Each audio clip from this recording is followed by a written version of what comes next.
principio vamos a analizar una introducción básica de estos ciclos de las máquinas reciprocantes, de qué es un motor de 2 o de 4 tiempos. Después vamos a pasar a analizar el ciclo Otto, el ciclo diésel y el ciclo semidiésel. Bien, empecemos con una introducción y vamos a definir a una máquina térmica como aquella en la cual va a tener como objetivo transformar calor en trabajo neto, a través de un fluido de trabajo. Este fluido de trabajo puede ser vapor o puede ser una mezcla de aire y combustible. Vamos a clasificar a las máquinas térmicas en máquinas térmicas de combustión interna y de combustión externa. Cuando el proceso de combustión se lleva a cabo dentro de los límites del sistema, lo vamos a considerar una máquina de combustión interna, y cuando este proceso se lleva a cabo fuera, ¿sí?, de nuestra frontera del sistema, lo vamos a denominar máquina de combustión externa. Sin embargo, en este apartado vamos a enfocarnos en las máquinas de combustión interna, y también vamos a clasificarlas a estas según la combustión, si se realiza a presión constante o a volumen constante. También podemos clasificar a las máquinas de combustión interna según el método empleado para transformar esta energía calórica en trabajo, ya sea en máquinas de pistón, de turbinas o máquinas de chorro. Ahora vamos a hablar de las máquinas reciprocantes. ¿Qué es una máquina reciprocante? Una máquina reciprocante es un dispositivo cilindro-pistón, el cual está dispuesto esquemáticamente de esta forma, donde vamos a tener una válvula de admisión por donde va a ingresar una mezcla de aire y combustible para el caso de un motor o de un ciclo Otto, o de una cierta cantidad, una masa de aire para el ciclo diésel. También vamos a tener una válvula de escape donde van a salir expulsados los gases residuales de los productos de la combustión. También tenemos que darle notación, ¿sí?, a lo que es la carrera, que es la distancia entre el punto muerto superior y el punto muerto inferior, el calibre, que es el diámetro de nuestro pistón o de nuestro émbolo, y vamos a denominar como volumen de espacio libre al volumen situado cuando el émbolo se sitúa en la posición superior o en el punto muerto superior, y al volumen máximo lo vamos a denominar al volumen aquel en donde el pistón se encuentre en la posición inferior o en el punto muerto inferior. La cilindrada la vamos a denominar como volumen de desplazamiento, y va a ser igual a la diferencia entre el volumen máximo y el volumen de espacio libre. Además, la relación de compresión volumétrica es muy importante porque será básica para el análisis de los ciclos que vamos a ver a continuación, y se denomina o se calcula como la relación entre el volumen máximo y el volumen mínimo. Ahora pasemos a analizar los motores de 2 y de 4 tiempos. Vamos a decir que un motor es de 4 tiempos cuando tiene presente, ¿sí?, 4 carreras del pistón o 2 revoluciones del motor para poder realizar un ciclo termodinámico, y un motor será de 2 tiempos cuando posea 2 carreras de pistón y una revolución del motor. Ahora, en el motor, una máquina de 4 tiempos, el primero de ellos es la aspiración o la carrera de aspiración de la mezcla en un motor Otto o aire, en este caso en un motor diésel. La segunda carrera es una carrera de compresión donde se lleva a cabo en donde la válvula, ¿sí?, tanto de admisión como de escape se encuentran cerradas. Luego se lleva a cabo una carrera de expansión en donde los productos de la combustión expansionan, ¿sí?, dentro de los límites del cilindro, y la última carrera es una expulsión de los gases residuales con la válvula de escape abierta. Bien, ahora pasemos a tratar de analizarlos esto en un diagrama indicado de un motor o de una máquina de 4 tiempos, donde acá podemos ver claramente una carrera de admisión o de aspiración de la mezcla, donde la presión en el interior debe ser menor que la presión exterior. Después una carrera de compresión en la mezcla, en donde en el punto muerto superior se enciende la chispa que lo que hace es elevar tanto la presión como la temperatura de estos gases, y que este aumento brusco, ¿sí?, de la presión y la temperatura van a provocar la expansión de los productos de la combustión, donde se va a producir finalmente una salida neta de trabajo, llegando al último punto en el cuarto tiempo, en la cuarta carrera, en donde se lleva a cabo el escape de estos gases residuales, donde acá la presión en el interior debe ser mayor que la presión en el exterior o la presión atmosférica. Y en un motor de 2 tiempos tenemos que tener en claro que la primera carrera es una carrera de potencia y la segunda de compresión. Bien, entre estos dos motores, los más eficientes vendrían a ser los motores de 4 tiempos, y los menos eficientes los motores de 2 tiempos, debido a la expulsión parcial, ¿sí?, de esta mezcla fresca de aire y combustible, y la expulsión incompleta de los gases de escape, puesto que a un menor número de tiempos o de carrera va a conllevar a tener una mayor cantidad de irreversibilidades o de cuestiones en donde se llegue a desperdiciar mucho combustible. Sin embargo, estos motores de 2 tiempos son más económicos y se los emplea básicamente en cortadoras de pasto, en sierras, en algunas motos, etc. Bien, ahora pasemos a analizar cuál es la diferencia entre un ciclo ideal, que son los ciclos Otto, ciclo Otto, ciclo diésel, ciclo dual.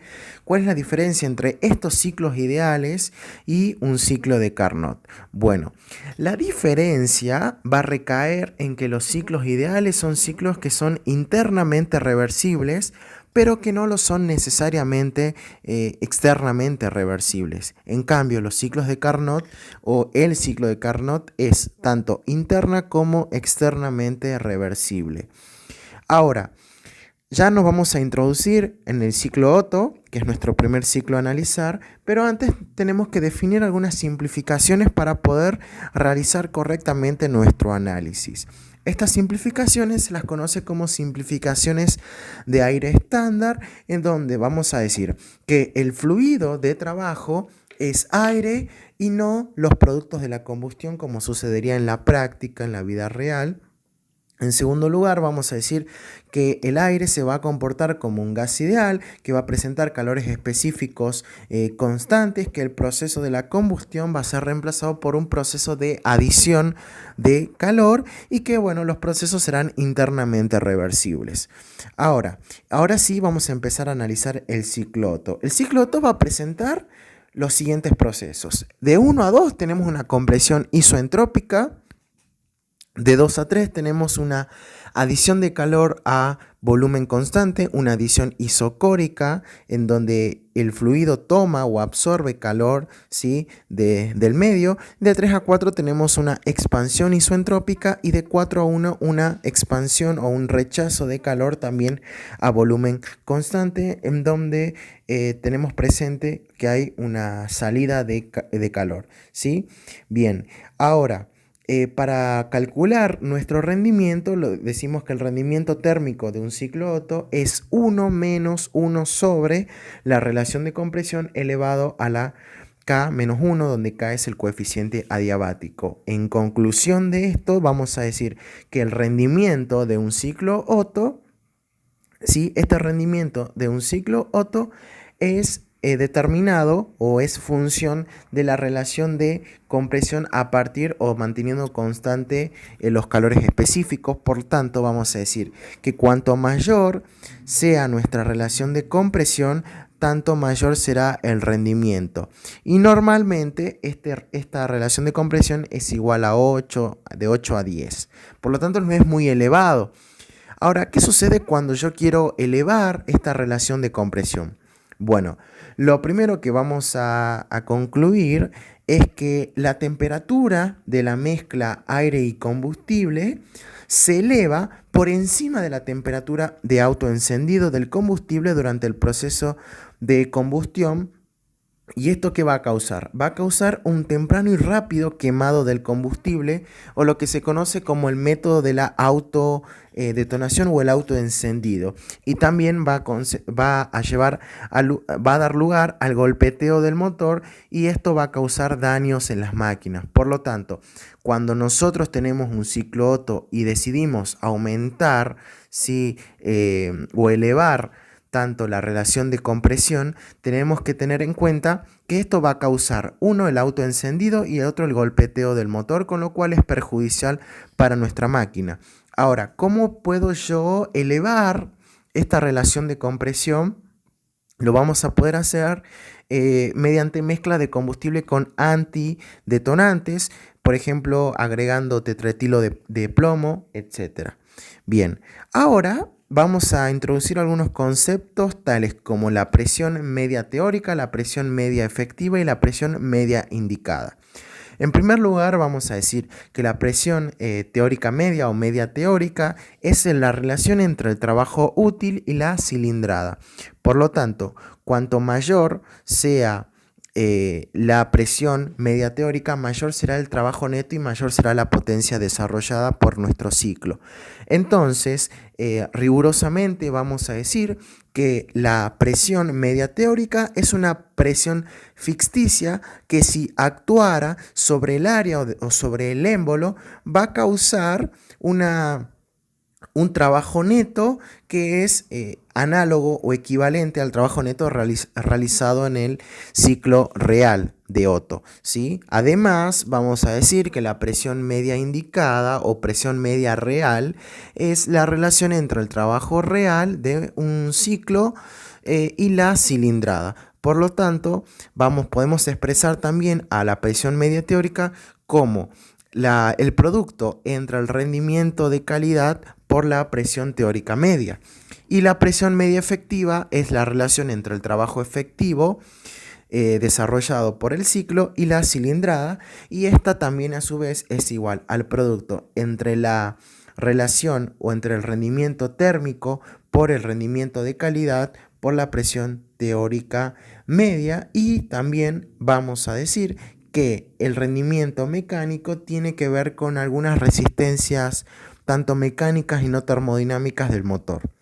Bien, entonces, en base a estas cuestiones que estuvimos analizando, podemos hablar ahora de los diagramas indicados, y vamos a decir que un diagrama indicado va a mostrar la relación entre la presión del fluido dentro del cilindro y va a relacionarlo con el volumen o con la posición del émbolo entre la posición superior y la posición inferior, entre el punto muerto superior y el punto muerto inferior. Algunas cuestiones que tenemos que analizar, porque si se trata de un diagrama indicado es porque lo estamos llevando en la práctica, en la vida real. Por lo tanto, vamos a decir ahora que para que la masa para que la mezcla de aire y combustible ingrese al cilindro, ¿qué tiene que pasar? Que la presión interior tiene que ser menor que la presión exterior o la presión atmosférica, que en la salida, para que esta masa salga por la válvula de escape, tiene que suceder que la presión en el interior o la presión del fluido tiene que ser mayor que la presión exterior. Por otra parte, durante la carrera de compresión se va a comprimir esta mezcla, y cerca del final del punto 2, o sea, cerca del final de la compresión, se va a encender la chispa, con lo cual se va a causar o va a empezar a producirse no el autoencendido, sino el encendido de esta mezcla, y va a presentar el proceso de la combustión, que va a ser un proceso a volumen constante.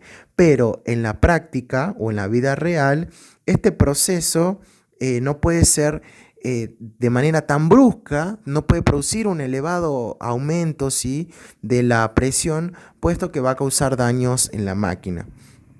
Y por último, cuando el émbolo se está moviendo hacia abajo y los gases se van a expander politrópicamente, se va a abrir la válvula de escape. Ahora, ¿qué función tendrá una válvula estranguladora? Bueno, la válvula estranguladora lo que va a hacer es regular la velocidad del avance y retroceso del émbolo, y si colocamos una válvula estranguladora antes de la válvula de admisión, vamos a poder modificar con qué frecuencia y con qué velocidad o con qué cantidad va a salir nuestra potencia desarrollada por el ciclo. Pasemos ahora a analizar el ciclo diésel. Bueno, una diferencia radical entre el ciclo diésel y el ciclo Otto es que el ciclo diésel va a llevar a cabo su proceso de combustión no a volumen constante, sino que a presión constante. Y esto se va a ver realizado puesto que al tratarse de como en el ciclo Otto se trataba de una mezcla de aire y combustible en la carrera de aspiración, acá solamente se va a aspirar una cierta cantidad de aire que luego, al ser comprimida, va a poder alcanzar mayores valores tanto de presión como de temperatura en su estado final de la compresión.